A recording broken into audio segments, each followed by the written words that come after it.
A Debate con Gabriel Camacho.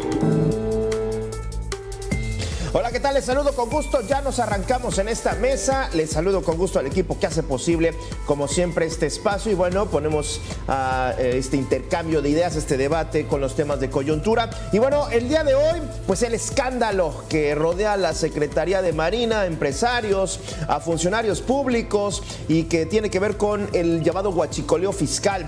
Vamos entrando en materia con algunos datos de coyuntura, y es que el robo de combustible pues realmente está pegando durísimo a las finanzas y a la producción nacional de combustibles. Tan solo en los últimos años, Petróleos Mexicanos dejó de generar más de 69 millones de barriles.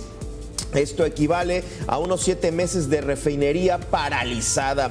Además, miles de millones de pesos, hay que decirlo, se pierden mientras las mafias avanzan. Y esto por mencionar el tema del huachicol, que es el pinchazo directo a los ductos de Pemex. Y otra cosa, el huachicoleo fiscal, que básicamente es el contrabando de combustible, que ahí se dejan de pagar miles de millones de impuestos. ¿Y quién se queda con el dinero? Ningún gobierno hasta el momento ha podido detenerlo. Ha sido pues realmente una situación estructural de no solamente de este gobierno ni del pasado, sino de mucho tiempo atrás. El contrabando de combustible alcanza niveles históricos, y ahora pues con este escándalo de huachicoleo fiscal que ha generado la detención de por lo menos 14 personas, entre ellos altos mandos de la Marina. Con este tema y así nos arrancamos a debate. A Debate.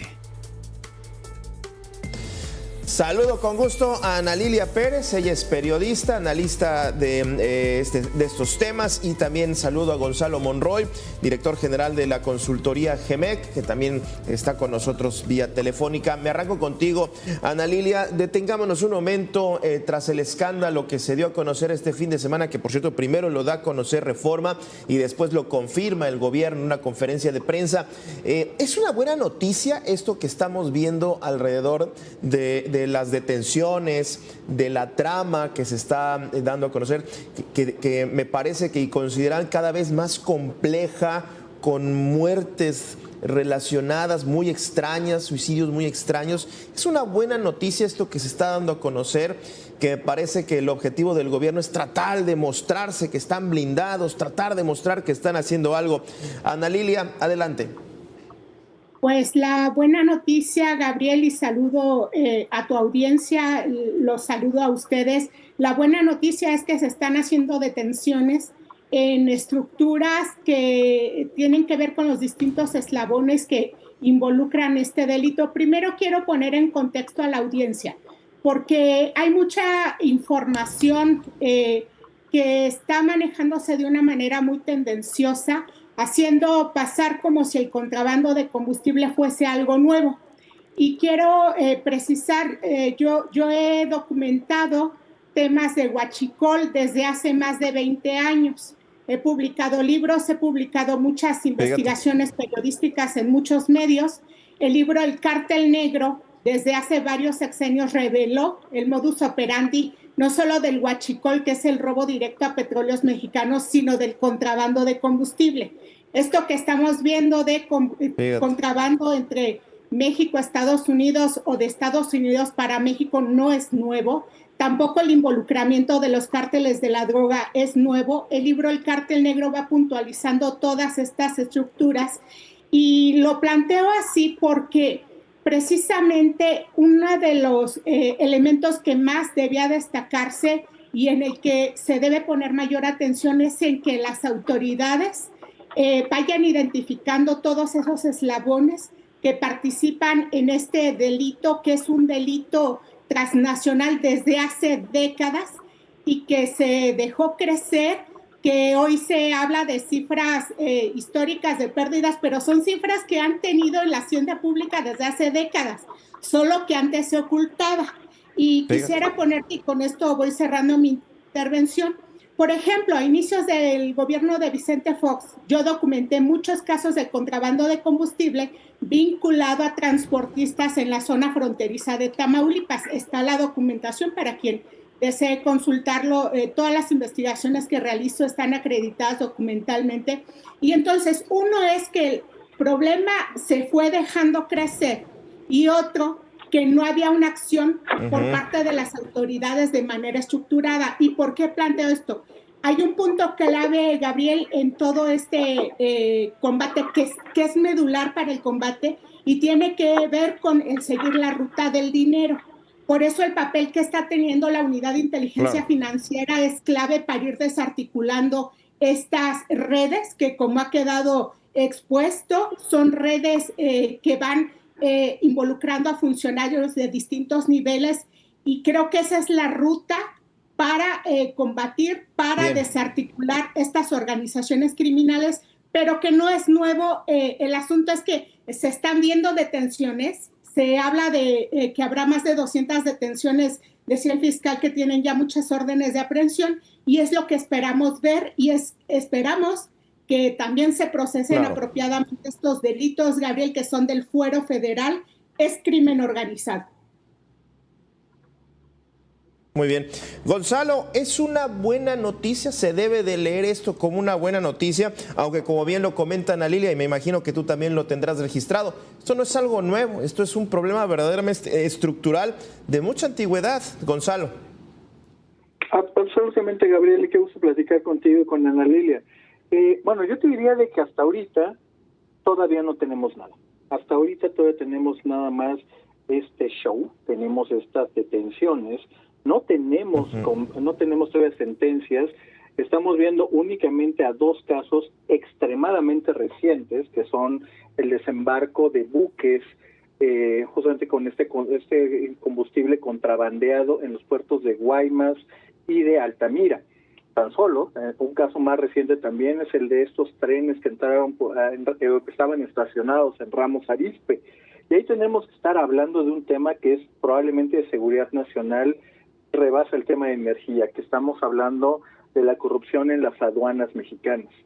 Aquí tenemos que estar viendo no solamente a la Marina, sino la corrupción del Ejército en las aduanas terrestres y también de Guardia Nacional en todas las carreteras del país, donde a simple vista vemos estos bidones ilegales de combustible robado, adulterado. ¿Sí? Pues simplemente tendremos que estar viendo que esto genuinamente avance. Pensar que esta detención de estas 14 personas y estas 200 órdenes de aprehensión cambian algo, es celebrar antes de tiempo. Ahora, esto es un problema estructural, entiendo, y me imagino que la voluntad política de la presidenta en este caso, pues sí, hay que decirlo, darle hacia adelante y que esto siga, como bien comentas, Ana Lilia, que se vengan más detenciones, pues es lo que esperaríamos. Coincido que esto, pues por lo pronto, es un show mediático, y me parece que este gobierno está trabajando en evitar el blindaje contra el escándalo, pero no sé qué tanto se ha blindado en estos 20 años que tú has reportado, Ana Lilia, qué tanto se ha blindado en cuanto a la corrupción, porque lo que estamos viendo es que con la mano en la cintura, pues los marinos, que se supone que era la dependencia blindada contra la corrupción, pues no, ahí está, simplemente se les abrió la puerta, se les puso la puerta y la abrieron la puerta a la corrupción. Bueno, a la Lilia. Gabriel, he planteado que estas estructuras que se estructuran para operar tanto el robo de combustible en territorio nacional, vía marítima también desde hace muchos años, como el contrabando de combustible, son eslabones que involucran funcionarios públicos, agentes aduanales, agencias aduanales, funcionarios de los sectores portuarios, funcionarios sí hay involucrado de Petróleos Mexicanos también, a miembros de las Fuerzas Armadas. No es la primera vez que miembros de las Fuerzas Armadas se involucran en estos casos. Recordemos que en estos momentos hay un general que está evadiendo la justicia, está escondido en Canadá para no enfrentar procesos que tiene pendientes en México, y que es ni más ni menos quien se encargaba de la vigilancia de todas las áreas estratégicas de Petróleos Mexicanos.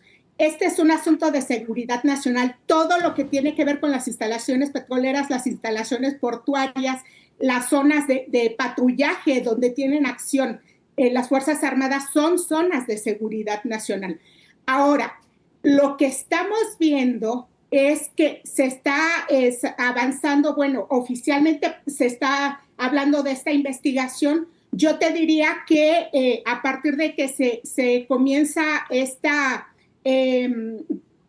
tareas contra el robo de combustible, que no empezaron hoy, que se comenta desde hace unos años, se abrieron más de 40,000 carpetas de investigación. Algunas han avanzado. El caso de militares involucrados en ese robo de combustible desde dentro de Petróleos Mexicanos, algunos ya están sentenciados. El general, que era el jefe de todos ellos, que era el jefe de seguridad de Peña Nieto, y Peña Nieto lo designa encargado de la seguridad en Pemex, pues está escondido, pero tiene una orden de aprehensión y tiene un juicio pendiente en nuestro país. Entonces, no podemos ver esto solamente si los integrantes de una institución están participando. Me refiero a que no se puede reducir a eso. Cuando hablamos de crimen organizado, hablamos de estructuras que involucran a funcionarios incluso de ambos países.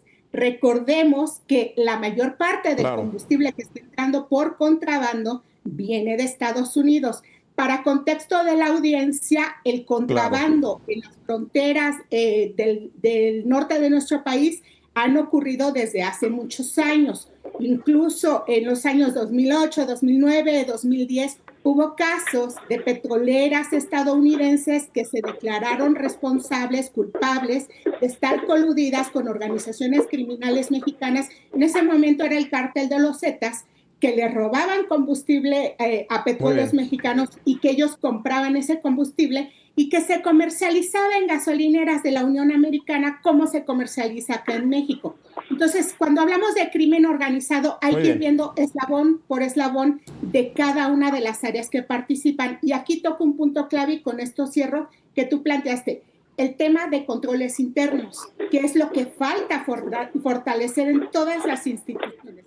Con los controles internos que vayan identificando desde los funcionarios están participando en una actividad criminal a partir de hacer un cruce entre el patrimonio del que hacen ostentación y lo que reciben como un sueldo de manera legal, que es algo que sí se hizo en este caso.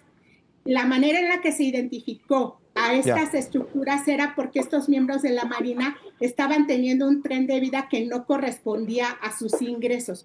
Entonces, también hay un problema con cómo se integran las carpetas de investigación y cómo se pasan ya a un proceso judicial. Y para eso, pues, se requiere tener toda la evidencia sólida, pero el Poder Judicial que hemos tenido en este país no ha sido el más diligente en esos casos. Tampoco la Fiscalía General de la República ha sido tan diligente. Podríamos hablar de muchos temas que así lo demuestran, pero es algo también estructural. Claro, déjame, te interrumpo, Ana Lilia. Gonzalo, ¿tú, ¿cuál es el quebranto que representa que no se pagara los impuestos, que no se pagaran los pagos de permisos, inclusive en los atracos que daban en los puertos? Es decir, estamos hablando de que eso es un quebranto a los bienes de la nación, más allá de que se venda o se revenda el combustible. Gonzalo, al final de cuentas, pues no son impuestos que nunca llegaron, Gonzalo. Fíjate, en esa parte, Gabriel, es muy, pero muy importante diferenciar en esa parte del ilícito con respecto a los combustibles. Como bien mencionaba Ana Lilia, es muy diferente el adulteramiento del combustible, que formalmente ese es el huachicol, el adulteramiento. Otro es precisamente el robo de los hidrocarburos, llámese desde petróleo, líquidos del gas natural o diésel, gasolina, la turbocina, y que típicamente son pérdidas estos dos para Petróleos Mexicanos, con esta parte que es de contrabando. En esa parte no pierde Petróleos Mexicanos, pierde principalmente el erario mexicano al no cobrar estos impuestos. Respondiendo puntualmente a tu pregunta, Gabriel, te diría de que es muy difícil estimarlo, principalmente porque no sabemos cuánta cantidad ha pasado por las aduanas. Te podemos dar algunas estimaciones. Digamos que por la cercanía o la parte tan reciente son mucho más sencillos. La primera, quizás sabemos de que al menos desde marzo del 2024 hasta la fecha, 31 buques han atracado de esta forma. Sabemos, esto no tenemos una cifra precisa, de cuántos carrotanques en tren han entrado a nuestro país también en este contrabando. Sabemos que la Secretaría de Energía, que en su momento estaba Rocío Nale, ya había identificado este problema, tan es así que hizo modificaciones a la entonces Ley de Hidrocarburos para todo lo que era importaciones de lubricantes y aditivos que tuvieran o requirieran un permiso de importación y poderlos monitorear de mejor manera. Una parte que es quizá importante recalcar, subrayar, tiene que ver con lo que dice Ana Lilia, de que tenemos que desmantelar las estructuras, y este es quizá el punto más importante. Claro. Aquí lo que hemos visto hasta ahorita es solamente un caso. Pensar que toda esta cantidad de combustible robado en sus diferentes modalidades llega a nuestro país es solamente cosa de 14 personas, eso no es creíble. Obviamente, si tomamos incluso, por cierto, lo que nos ha informado la presidenta Claudia Sheinbaum, de que el secretario almirante Ojeda hace 2 años ya había documentado o expresado sus preocupaciones, pues nos significa también una falla institucional del Estado. Sabemos que entonces la Secretaría de Hacienda, el SAT, vimos que la Unidad de Inteligencia Financiera, vimos que la Fiscalía, pues no hicieron nada. Y podemos saber aquí incluso que ahorita con la información que ha salido en las últimas probablemente 72 horas, que el nivel de lujo que tenían los sobrinos políticos del almirante era a todas luces notorio. No se requería hacer una investigación, los autos de lujo, los Bentleys, los apartamentos, simplemente debió haber llamado la atención. Aquí también tenemos que apuntar a la omisión que ocurrió en las autoridades anteriores. Pues esto realmente está muy, muy complejo, Ana Lilia, y si le sumamos, y bueno, ya no me va a alcanzar el tiempo, porque ya casi me tengo que ir, pero si le sumamos estas muertes extrañas que se han venido registrando desde hace ya varios años y estas de los últimos meses y las últimas horas, pues sí, realmente parecería una especie de guión para una serie de alguna plataforma de streaming. Pero bueno, voy a cerrar y tengo un par de minutitos, Ana Lilia. ¿Qué esperas? ¿Puede haber cambios estructurales tras esto? ¿O es simplemente empezar a hacer control de daños? Que eso me parece ha sido una constante en Morena, tratar de hacer control de daños, minimizar el escándalo, y pues realmente la corrupción ahí sigue. Como no me pega políticamente, electoralmente, pues parecería que mejor ni le muevo, pero mejor solamente me quedo en el control de daños. Ana Lilia, concluye, tienes un minuto.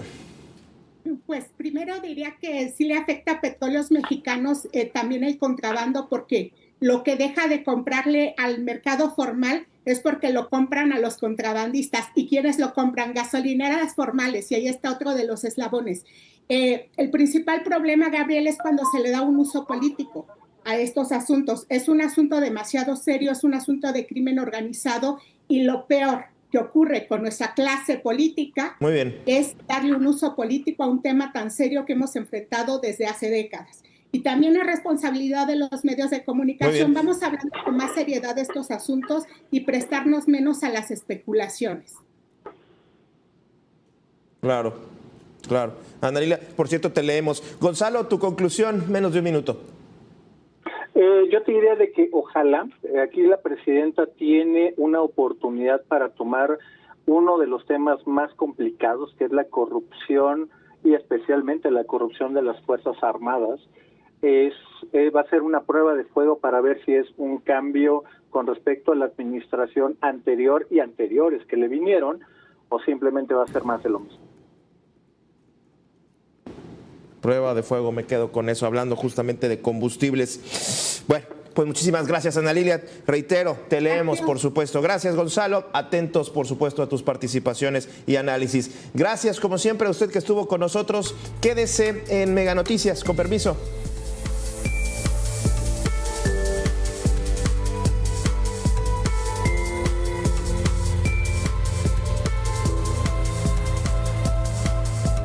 Mega Noticias informa con Mariela Martínez.